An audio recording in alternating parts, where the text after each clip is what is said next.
Whereas it has pleased Almighty God to call to his mercy our late Sovereign Lady, Queen Elizabeth II, of blessed and glorious memory, by whose decease the crown of the United Kingdom of Great Britain and Northern Ireland is solely and rightfully come to the Prince Charles Philip Arthur George. We, therefore, the Lords Spiritual and Temporal of this realm, and members of the House of Commons, together with other members of Her late Majesty's Privy Council, and representatives of the realms and territories, aldermen and citizens of London and others, do now hereby, with one voice and consent of tongue and heart, publish and proclaim that the Prince Charles Philip Arthur George is now, by the death of our late sovereign of happy memory, become our only lawful and rightful liege lord, Charles III. It's hard to be a human being living on planet Earth in May of 2023 and not be hearing about, reading about, or listening to discussions about the pending coronation of King Charles. Yes, Charles's big day is dominating news headlines at the moment, and it seems that the glitz and glamour of the upcoming coronation are infecting people around the globe with a case of royal fever. Well, maybe not everyone. Republic states on their website, as we approach Charles's coronation, the country needs an honest, grown-up debate about the monarchy. We need to stop and ask ourselves, can't we just choose our next head of state? Charles, while we struggle to heat our homes, we have to pay for your parade. Thank you for coming. The taxpayer pays $100 million for you, and what for? Me from Renin, not my king.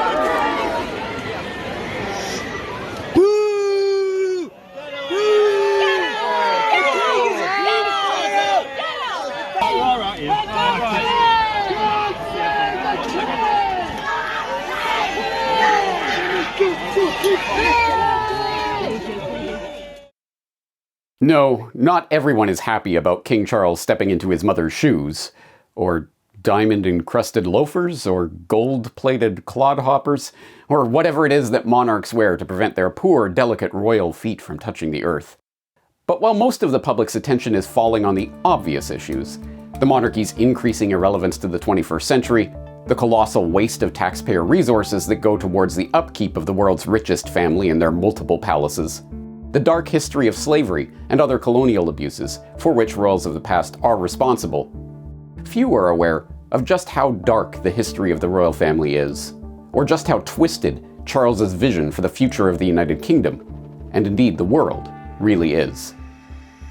I'm James Corbett of the Corbett Report, and today we're going to look beyond the headlines and talking points so that we can meet King Charles, the Great Resetter.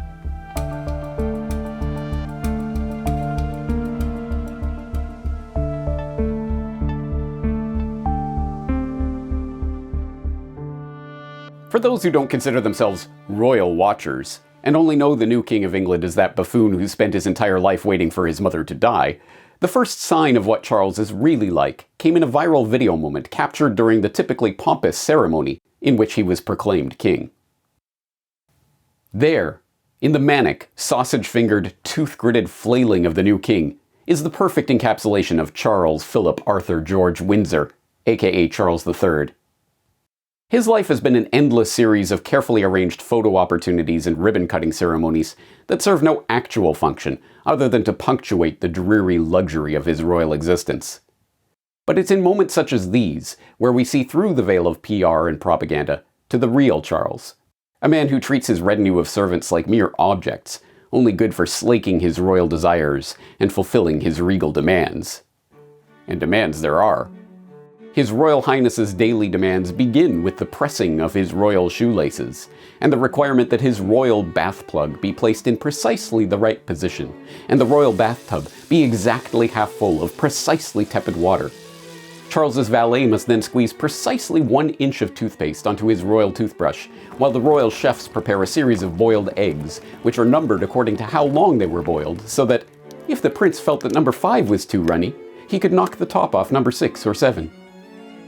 In fact, wherever Charles travels, he not only takes along a large contingent of his 124-member staff, including his butler, 2 valets, a private secretary, a typist, a chef, and a handful of bodyguards.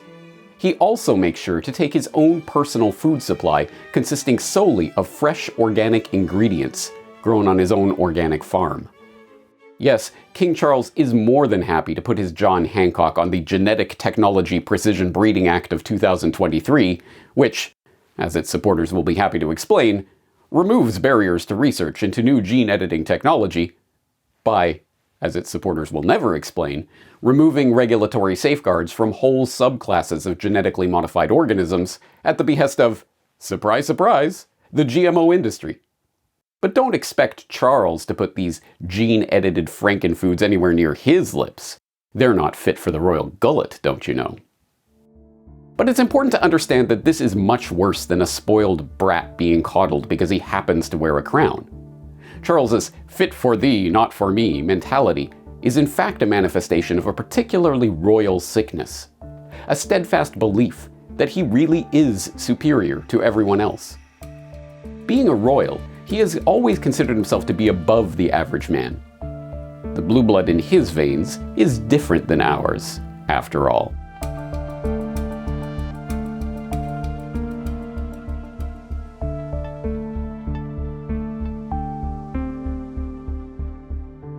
In a sense, the royals aren't wrong when they assert that the blood that flows through their veins is different than the blood that flows through us commoners' veins.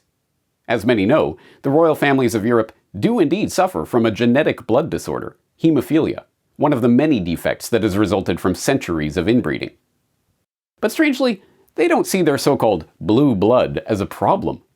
Instead, they hew to a twisted belief system, one that holds that as a result of their special blood, the royals actually deserve to rule over their subjects.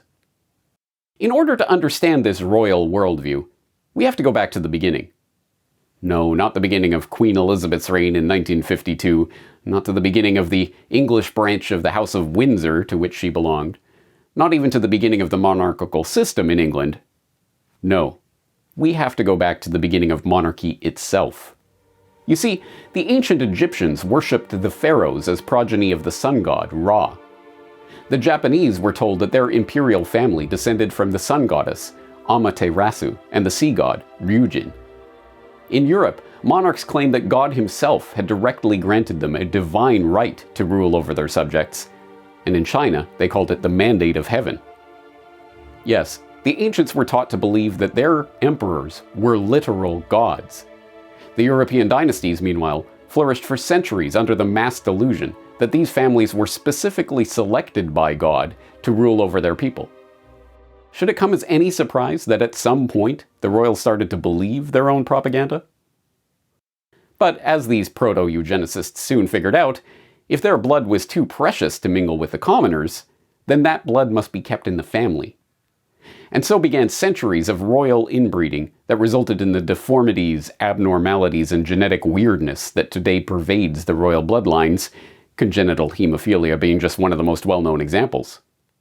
Perhaps the most notable example of intra-family marriage leading to genetic ruin is that of the Spanish Habsburgs, who after 500 years of ruling over vast swaths of Europe, managed to inbreed themselves out of existence. With this understanding of the proto-eugenical philosophy as our background, we can begin to make sense of the millennium-long story of the British monarchy. Alfred the Great, yada yada yada, Henry beheading wives and starting a church, blah blah blah, the madness of King George, etc., Mrs. John Brown, and so on and so forth, all the way up to Eddie, 7 for those keeping track at home, and the intrigues that kicked off World War I and birthed the modern world. You know, that story. To finish making sense of that history, we just need to add one other element to the story. As it turns out, the British royal family isn't very British at all. The House of Windsor only became the House of Windsor in 1917. Before that, it was Saxe-Coburg-Gotha. But the British public were a bit fired up about the Huns because of that whole, World War I thing, so Windsor it became. Noting the true origins of the House of Windsor is not just some cheap anti-Germanic slur, of course. It points to something even more fundamental. These royals, connected, as we remember, through inbreeding, had much more in common with their European brothers and sisters, cousins and uncles, but I repeat myself, than they did with the populations they were supposedly ruling over.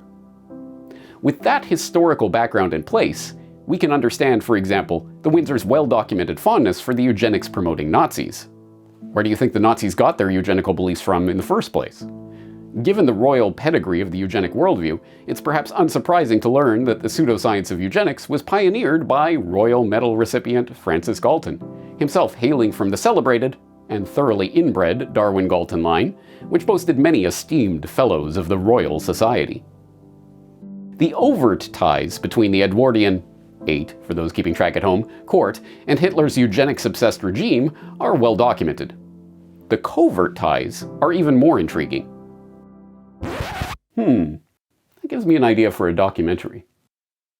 But it isn't just the home movies showing the future queen giving the Nazi salute, or Edward VIII hobnobbing with Hitler, or King Charles's lifelong friendship with unreformed SS officer and Bilderberg co-founder Prince Bernhard of the Netherlands, or Prince Harry's predilection for Nazi cosplaying. More to the heart of the matter is Prince Philip's infamous desire to be reincarnated as a particularly deadly virus in order to contribute to the depopulation of the planet.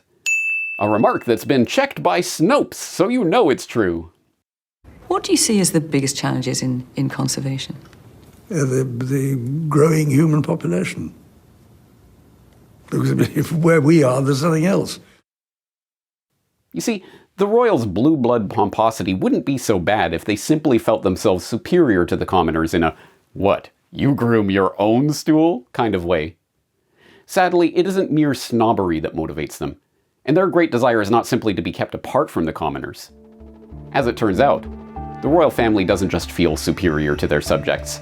They actively dislike them, and constantly scheme to subjugate them, rob them, impoverish them, and mislead them.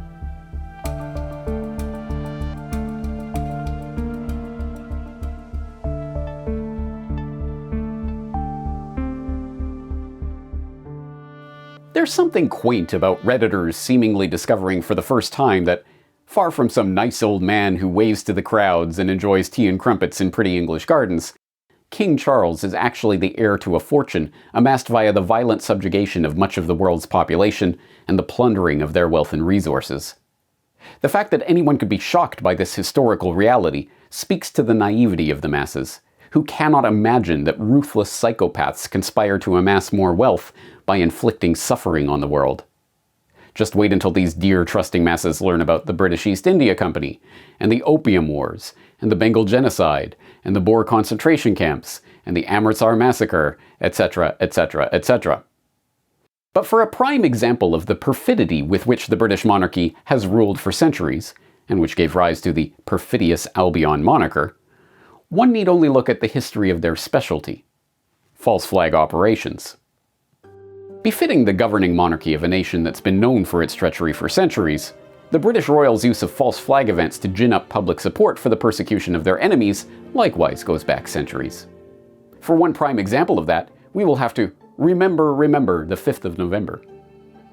Outside of Britain, the gunpowder plot is known only tangentially through cultural artifacts, like the references to the plot contained in V for Vendetta and the subsequent adoption of the Guy Fawkes mask as the symbol of Anonymous.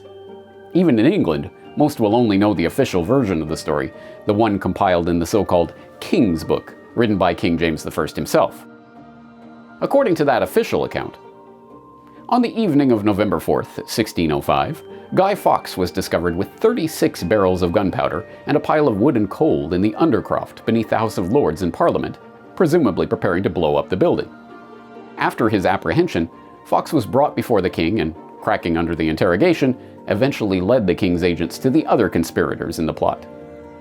As it turned out, the whole harebrained scheme to blow up Parliament as it convened on the 5th of November had been hatched by the Jesuits and carried out by a ragtag group of crazed provincial English Catholics. King James then took the sensible precaution of cracking down on Catholics in England, thus ensuring that Catholic treachery would never again threaten the kingdom. Of course, this story, like so much of the history written by the winners, is total hogwash. Entire books could be written about the plot, what we really know about it, and how the official version was conjured into existence. And at least one book has. It's called The Gunpowder Plot, and it was written by Hugh Ross Williamson and published in 1952. Those who are interested in the full story are highly encouraged to read Williamson's account. Although the full truth of the plot will likely never be known, buried as it is in a sea of forged documents, tampered evidence, and official secrecy, we can say with certainty that the official story was constructed from torture testimony and forged confessions, that the king's spies were likely involved at every level of the plot, that the band of patsies who were ultimately blamed for the whole affair could not possibly have perpetrated it by themselves, and, most importantly, that it provided King James with the perfect excuse to crack down on Catholics in the exact manner he desired. In other words, Guy Fawkes was likely neither the radical Catholic terrorist mastermind that the court of King James made him out to be, nor the crusading anti-authoritarian hero that V for Vendetta and Anonymous pretend him to be, but rather a patsy, a dupe, or a mole who was used by the monarchy as a convenient excuse to enact draconian new laws clamping down on the king's opponents. Go figure. But the British monarchy's false flag hits don't stop there. Viewers of my World War I conspiracy documentary will already know the central role played by King Edward VII and his German-hating wife in forging the so-called Triple Entente between Britain, France, and Russia that paved the way for the Great War against the Huns. You'll likely also remember World War I conspirator Edward Mandell House's own account of his rather remarkable conversation with Edward VII's successor, King George V, on the morning of May 7, 1915. As House recounts in his intimate papers, the two fell to talking, strangely enough, of the probability of Germany sinking a transatlantic liner. Even more coincidentally, House relates that George specifically inquired what would happen if the Huns should sink the Lusitania with American passengers on board. Later that very day, the Lusitania was sunk, and public opinion in America turned decidedly against Germany, preparing the way for US entry into the war on Britain's side. Coincidence, surely. That's ancient history, some would argue. I mean, yes, the British were responsible for backing, supporting, and enabling the Saudi royal family to begin their brutal rule of the Arabian Peninsula, and as I documented in False Flags, The Secret History of Al-Qaeda, British support and collusion with the Muslim Brotherhood and with Wahhabi radicals gave birth to the modern era of false flag terrorism. But what does that have to do with King Charles? Good question. Maybe some intrepid reporter will put the question of the £1 million donation he received from the bin Laden family to the new king. Or maybe they could ask about Princess Diana's remarkable clairvoyance in warning of her own death at the hands of... name redacted. In October 1996, in a letter to her butler, Princess Diana expressed the fear that she would die in a car crash, and it wouldn't be an accident.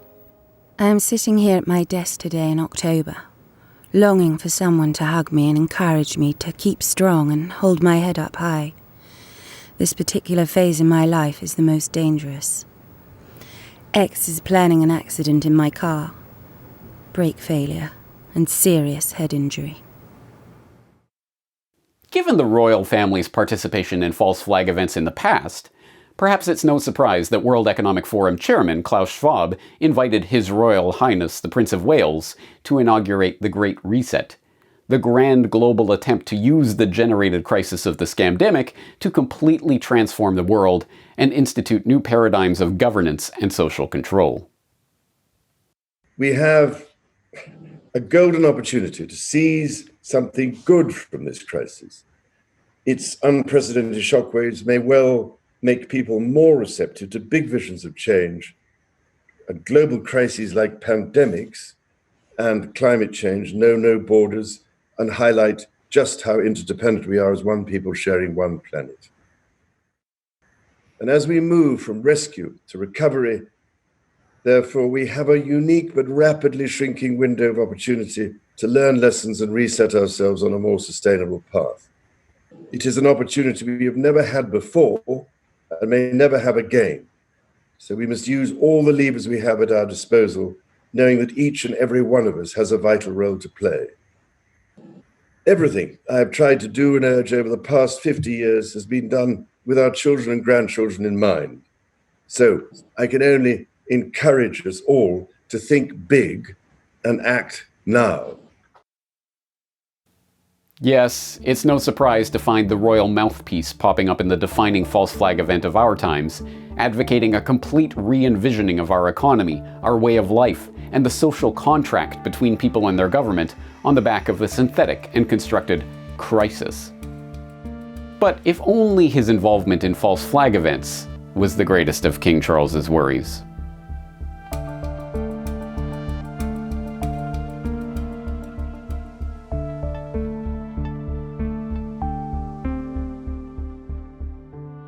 Oh, if only the new king's greatest fault was simply to have been born into a eugenics-obsessed family.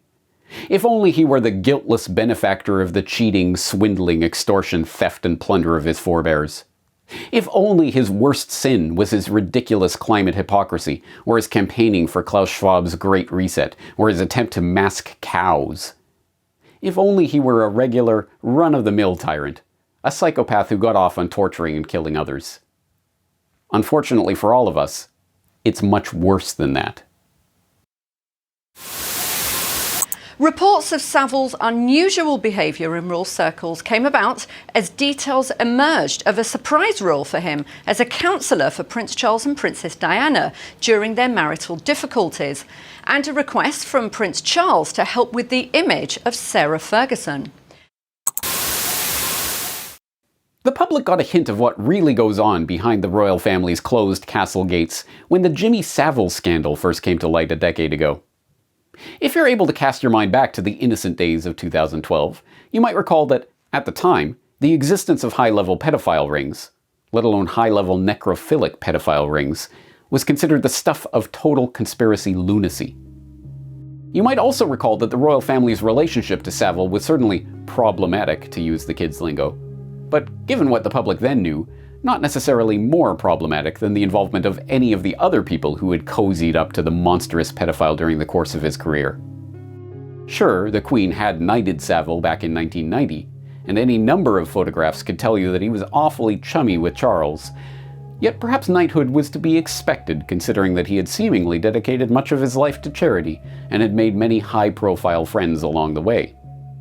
In fact, the first hard questions about who knew what when about Savile were asked of the BBC, which certainly did know about the allegations many decades before the disgusting abuser finally died. One of the things which really interested me there was your view about Jimmy Savile and your knowledge at the time that it was going on. Yeah. Unfortunately, I think all of us, what we call the peoples, knew what was going on with the BBC. As bad as we now know it was? Yeah, we knew. We all knew.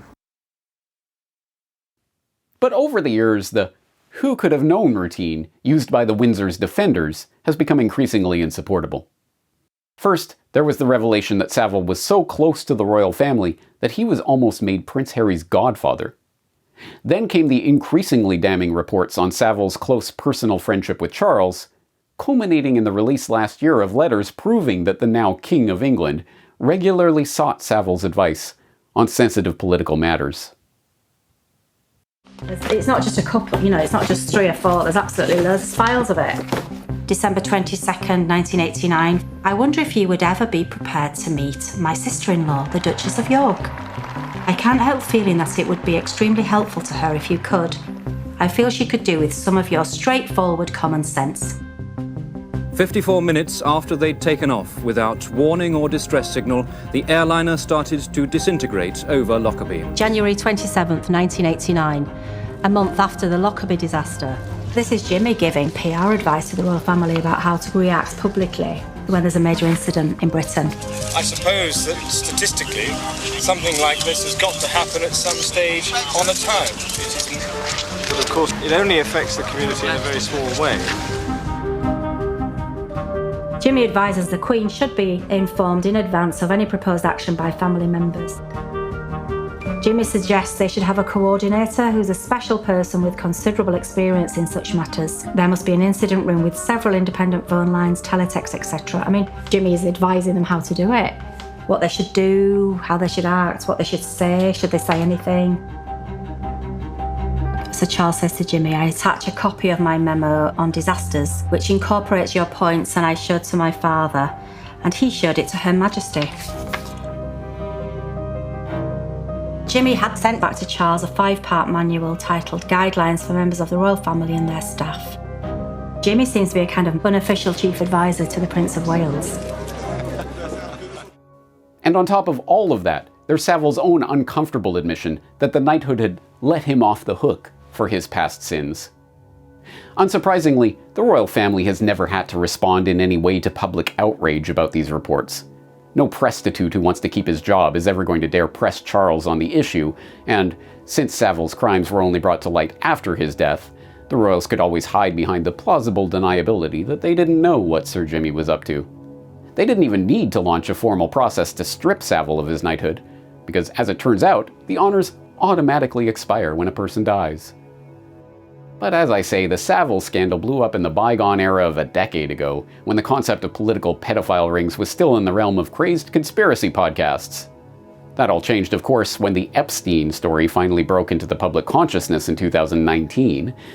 And who just happened to be in the middle of that scandal?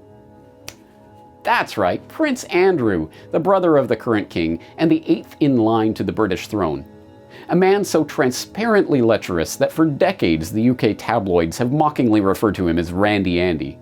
A man who literally had to invent a scientifically unknown condition of being unable to sweat to try to prove that the allegations made against him by Epstein's victims were false. I mean, yes, there's the photo of him with his arm around an underage girl, with intelligence handler and convicted sex trafficker Ghislaine Maxwell hovering in the background, but he doesn't sweat, so it's all a lie?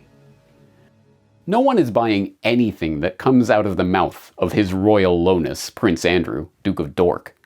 After all, you know someone must be a public relations mess when even the royal family is compelled to revoke his titles and royal patronages to keep him out of the spotlight of public scrutiny. As we've seen, the royals didn't even dole out that form of retroactive punishment to Sir Jimmy. As we all know, the public is no longer as naive as they were in 2012, and sadly, the nightmarish reality of protected political pedophile rings is so accepted as documented fact that it's no longer mocked as conspiracy yarn. And to the surprise of no one who is familiar with the ignoble history of the royal family, the House of Windsor has been implicated in 2 of the highest profile pedophile scandals in recent memory. Oh, wait, make that 3. So here's a rhetorical question for you. Who in the controlled mainstream media do you think will ever dare bring up this topic again, now that Prince Charles is officially King Charles?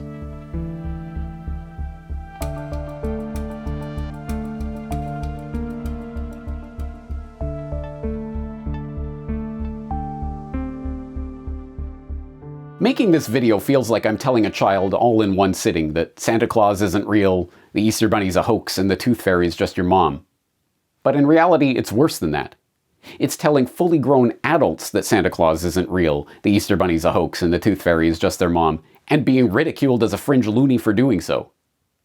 This isn't my first attempt at opening eyes on this subject either. Back in 2015, I made note of the absolute madness that took hold of the global media surrounding the announcement of the birth of Princess Charlotte, writing, "So who's going so crazy for this royal baby?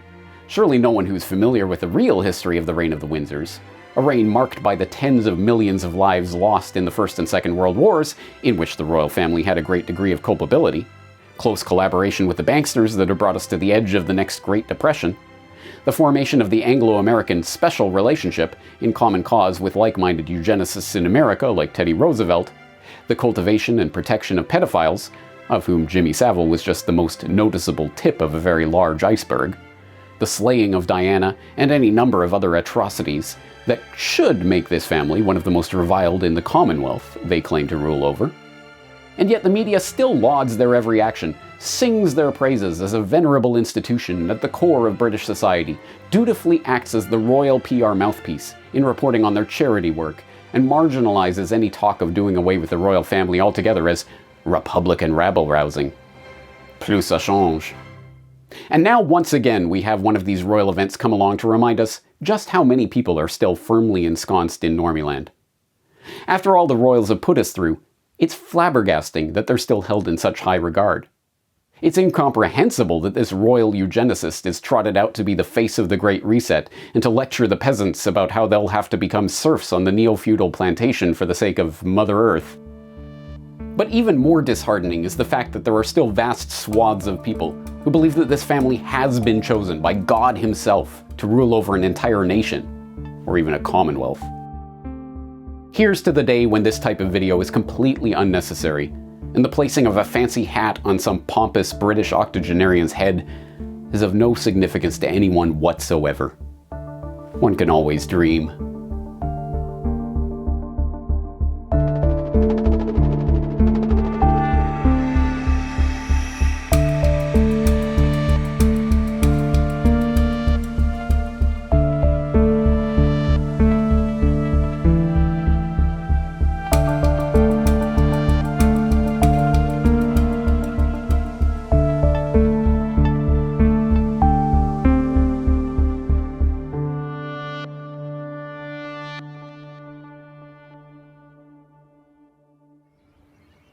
Hello, this is James Corbett of the Corbett Report, the writer, director, and presenter of the mini documentary/podcast that you just watched or listened to on Meet King Charles, the Great Resetter.